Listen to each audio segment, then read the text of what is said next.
Ребята, всем привет, с вами Баджер, это мифические пазлы. Сегодня у нас 10-й, неожиданно, юбилейный трезвый дайджест от Барсука. С последнего дайджеста прошло очень-очень много месяцев, возможно даже лет, я, честно, не обращал внимания. Но вот решил почему-то сейчас создать такой выпуск. Вот. Поэтому подобрал немножечко интересных, прикольных моментов, фактов и так далее и тому подобное. Все как в прошлых выпусках. Давайте начинать, не будем тянуть время. Первое, о чем я хотел бы поговорить, это о последней обнове данной игры. Ребят, у кого уже игра версии 2.3.33.1, я надеюсь, что вы читали в Play Market список обновлений, потому что там интересно. Я не буду сейчас никуда переходить, сами, если захотите, посмотрите. Я просто озвучу самое ключевое, что нас ждет. Ну, понятно, что в каждой обнове нам добавляют новых героев, новые лимит брейк, там, задания на прорывы лимиты. Это все чепуха. Больше всего меня интересует и больше всего я хотел бы отметить именно то, что у нас подъедет оптимизация Кубка Альянсов. Да. Что у нас будет оптимизировано? Наконец-то. Давайте начнем с того, что зачем вообще разрабы решили что-то делать с Кубком Альянсов? Давайте подумаем. Включаем аналитическое мышление. И лично я почему-то считаю, что возможно просел онлайник-то. Онлайн-то просел.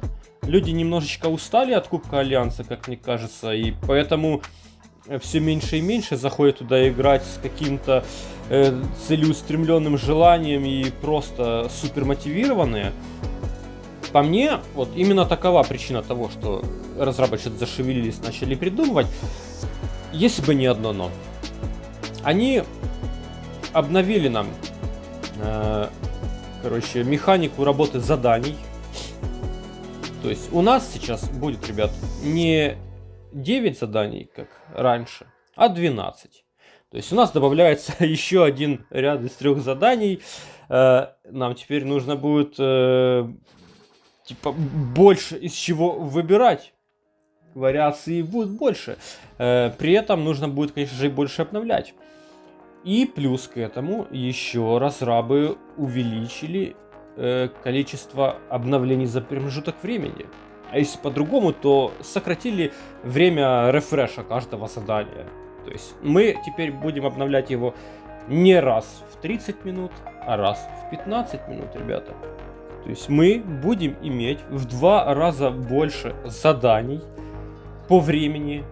И кроме этого, их еще будет плюс 3 на каждый промежуток времени. Кроме того, зафиксировали 15 минут на обновление. Точнее, каждые 15 минут обновляем. И обновляем теперь еще 12 заданий. И здесь, ребята, кто поспешил порадоваться, я бы вас притормозил. Вы сначала размыслите, почему это все произошло и зачем это. Я лично от этого вряд ли что-то выиграю.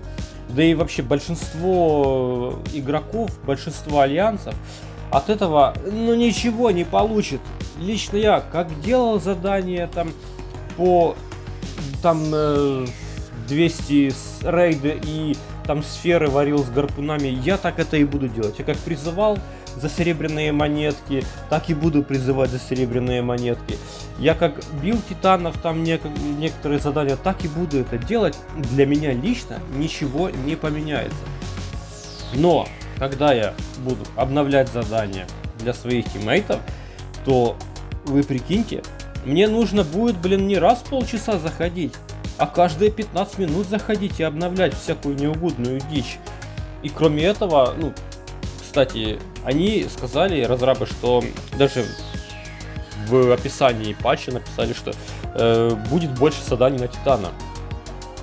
Это получается, что, те, кто имеют замы и непосредственно глава, те, кто обновляет задания для своих коллег, они теперь не то чтобы жить будут в игре, а просто даже сворачивать игру нельзя будет, и нужно будет очень четко соблюдать тайминги, ну, потому что онлайн быть 24/7 это очень жестко. Короче, ну, ребят, фиксируем. У нас теперь задание обновляется раз в 15 минут, у нас теперь заданий 12. У нас больше заданий на Титана. Не спешите радоваться, потому что это еще больше дрочево. Я понимаю, что есть еще уникальные альянсы, которые спустя там 1000 лет, сколько этот кубок существует, еще пытаются занимать там топовые места, быть топ-1. Непонятно зачем, ну ладно, это их право. Для альянсов здорового человека это все будет неважно на самом деле, но сидеть мы теперь будем в игре еще больше, если мы захотим, ну банально по-быстрому закончить, набрать там 72 тысячи очков, чтобы получить там свои награды. Поэтому это, ребята, карта палка в двух концах, да, вы поняли. Ну ладно, это все, конечно, хорошо, но, блин, я хотел показать еще один момент прикольный, который вышел у нас недавно с патчем. Это я заметил чисто случайно. У нас в списке героев появился фильтр по ассистам, по помощи. Как вы можете заметить, у вас там теперь над каждым героем есть справа вверху, видите, еще значочек типа ассиста, помощи. И в карточке самого героя у вас тоже есть этот значок возле замка. Это, как вы можете понимать, принадлежность данного героя к помощникам в восхождении этой бесконечной башни. Опять-таки, я сидел, думал, а зачем это? Кому это надо? И, ну, на самом деле, я только два варианта смог для себя прикинуть, почему разрабы это добавили. И, ну, я надеюсь, что это вы уже сами замечали, но я вот только недавно это заметил, прям решил озвучить.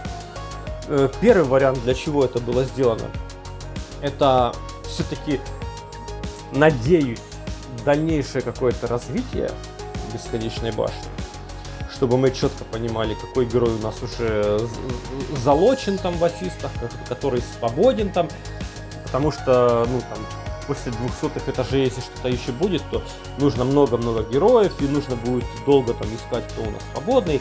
Ну, но это на самом деле, мне кажется, достаточно наивно предполагать, что вот прямо сейчас что-то новое введут. Другая причина достаточно банальная. Это было сделано для того, чтобы мы, если вдруг хотели кого-то разобрать на эмки или скормить, а мы не могли это сделать, давайте, ну, не знаю, на примере, вот у нас заблоченная Перри, да, вот мы снимем с нее замочек, я хочу ее скормить, ну просто неважно зачем, просто хочу ее скормить. Я когда буду ее пытаться скормить, я этого не смогу сделать. По одной простой причине, что у меня этот герой будет недоступен. Этот герой, ребята, вот видите слева, вот уже помогает. То есть это будет защита для вас от неловкого очередного движения рукой, когда вы потеряете своего героя там, возможно. Ну, короче, просто плюс один к аккуратности, чтобы не наделать ошибок. Ну и, конечно же, если вы хотите узнать, где конкретно этот ваш герой находится, то вы можете сразу перейти на определенный уровень и там, ну, прочитать, где находится этот ваш герой. Допустим, у меня Перри сейчас помогает первому герою в пуле на 160 уровне. Вот, можно перейти и посмотреть, да, вот действительно у меня Перри вот первому герою помогает. Но у меня все-таки надежда остается, что ребята подгонят нам новые этажи, ну, потому что это было бы просто интересно. Идем дальше. Ребят, дальше я хотел бы, да, я думаю, можно обсудить новые отряды. Да, ребят, у нас в игре должны появиться новые отряды, 5-звездочные. Я думаю, что для большого количества игроков эта новость совсем не новость, но все-таки мой канал рассчитан больше на entertainment, на развлечение и на то, чтобы дать какую-то инфу, чему-то научить там новеньких игроков, которые, и там неопытных, которые вот еще только постигают азы. Так вот, да, у нас должны были бы быть по инсайдам отряды пятерочки еще там чуть ли не в прошлом месяце. Но наши разрабы не были бы карма, если бы они не делали немножко неправильные решения, назовем это так. Но благо они вовремя спохватились, и поэтому отряды будут. Это точно. Когда, не совсем понятно, но это, скорее всего, будет скоро. Конечно же, показывать, особо что-то рассказывать я не могу. По понятным причинам я не хочу подставлять себя, подставлять людей. Но это просто будет некрасиво палить какую-то конкретную инфу. Но я могу сказать, что будет 5 цветов отрядов. Причем будет несколько вариантов, опять-таки, отрядов, так как у нас сейчас есть, да, там какие-то на броню, какие-то на ману, ну, только их будет еще больше, гораздо больше этих вариантов. Плюс у каждого отряда будут еще свои, назовем это, определенные фишки. Там чуть ли не уникальные, но они будут. Они будут там плюс-минус рандомные для каждого отряда. Но я никакой детальной информации тоже вам говорить не буду. Что еще интересно, это то, что новенькие отрядики, если опять-таки ничего не поменяется, можно будет получить двумя путями. Изначально, насколько я знаю, планировалось это все делать за only призывы. Потом от этой концепции отошли.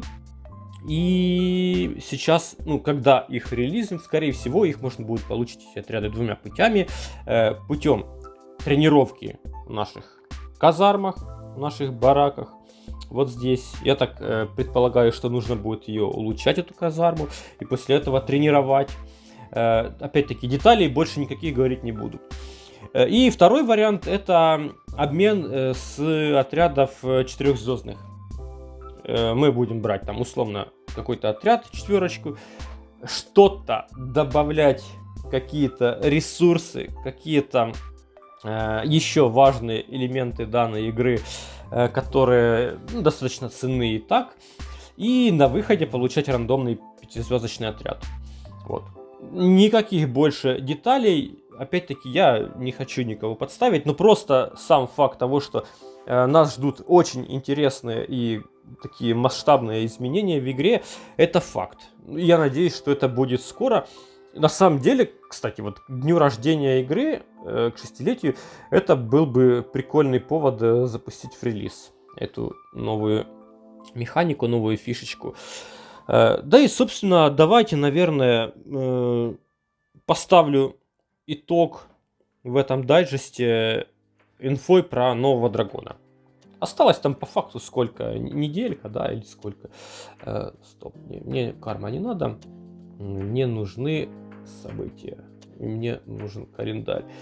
У нас драконы будут вроде как на последней неделе.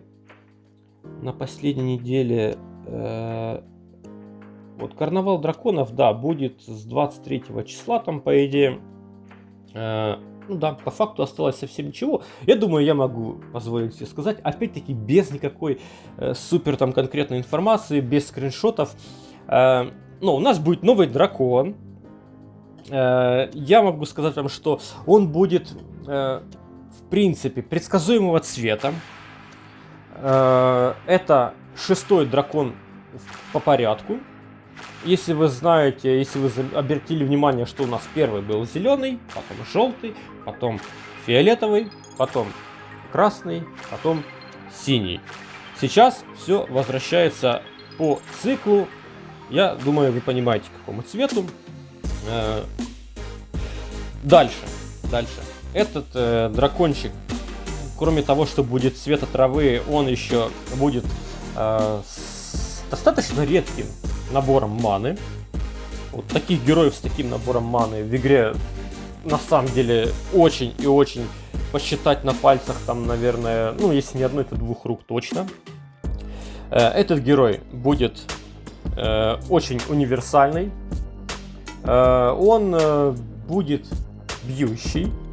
Хотя, по факту, если разобраться, у нас абсолютно все драконы, да, кроме нумизматика, кстати, они все каким-то образом, так или иначе, они могут бить. Ну, это уже не суть.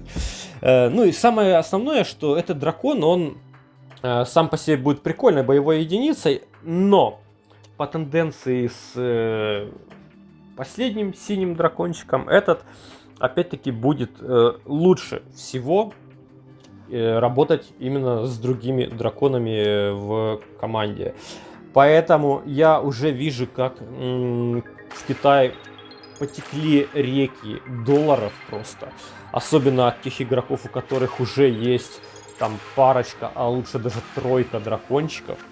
Потому что если собрать команду обороны из 5 драконов, а это на самом деле сейчас будет вполне реально, и это будет, ну, знаете, вполне себе рабочая команда.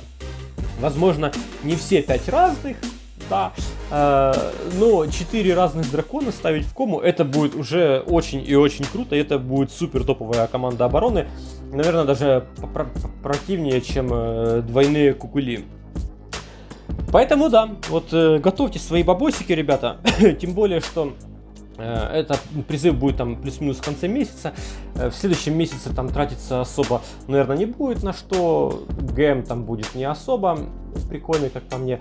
Поэтому, если у вас есть какие-то кристаллы, вот я сорвался, немножечко копить начал, ну, хотя уже накопил, больше не буду, скорее всего, то я вам искренне советую попытаться поймать этого нового дракончика цвета травы.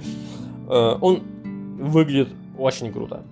В компании с другими драконами особо. Для меня лично, и у меня только Латесса, для меня это будет не столь крутая комбинация, но он и сам по себе вполне хорошая боевая единица. Все, больше не буду никакой информации сливать. Меня и так могут вычислить и заблочить аккаунт за это. Хотя, честно, я же ничего конкретного не говорил и не показывал. Спаси Господи, я не хочу никого подставить. Это просто такая обобщенная информация без деталей. Хватит. На этом все, ребят, хватит, не буду перегружать. На сегодня это были вот такие 4,5, не знаю, пункта трезвого дайджеста. Напоминаю, это был 10-й трезвый дайджест от Барсука. Надеюсь, вам было интересно, надеюсь, вам понравилось. Если не понравилось, то поставьте дизлайк. Если понравилось, то поставьте дизлайк. Не забывайте, что если вы никак не реагируете на это видео и не пишете комментарий из 7 слов, то где-то плачет одинокий котенок под дождем. Не делайте так, будьте хорошими людьми, ребята. Все, всех обнял, до новых встреч, всем удачи, пока.